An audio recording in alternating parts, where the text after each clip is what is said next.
Come back to Aadhi's குட்டி சொல். இன்னைக்கான குட்டி ஃபேவரட்ஸ் என்னன்னு பார்த்துடலாமா? நான் வந்து பார்த்தீங்கன்னா ரொம்ப ஹெட் வெயிட்டான ஆள். மனுஷனா பிறந்தா மைனஸும் இருக்கும் ப்ளஸும் இருக்கும். ஸோ எதையுமே தலைக்கெடுத்துக்கூடாது. எதில் ஹெட் வெயிட்னு பார்த்தீங்கன்னா, இப்போ ஒரு யூடியூபா சப்ஸ்கிரைப் பண்ண மாட்டேன், லைக் பண்ண மாட்டேன்.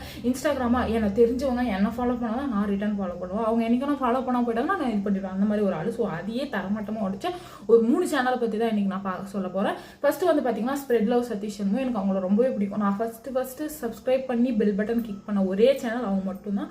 அதுக்கப்புறம் வந்து பார்த்தீங்கன்னா பவானி விளாக்ஸ். அவங்க ஒசூருன்றனால தான் நான் பார்க்க ஆரம்பித்தேன். பட் எனக்கு அவங்களோட வாய்ஸ் ரொம்பவே பிடிக்கும்.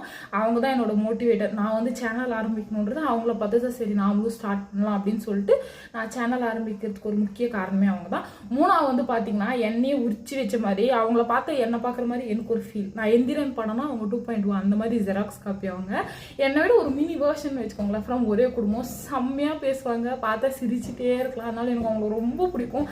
அவங்க பேசுறதெல்லாம் கேட்கும்போது அவங்க கூட வாழ்ற மாதிரி இருக்கும். ஸோ இவங்க தான் என்னோட டாப் 3 சப்ஸ்கிரைபர்ஸ். எனக்கு ரொம்ப பிடிக்கும். பட் இப்போ சாமான் கழுவுறது சாப்பாடு செய்கிறது எப்படி ஒரு கடமையோ அதே மாதிரி என்ஆர்எஃப் சேனலில் போடுற ஒரு வீடியோவும் பார்க்கறது என்னோட ஃபேவரட் கடமாயிட்டு இருக்குது.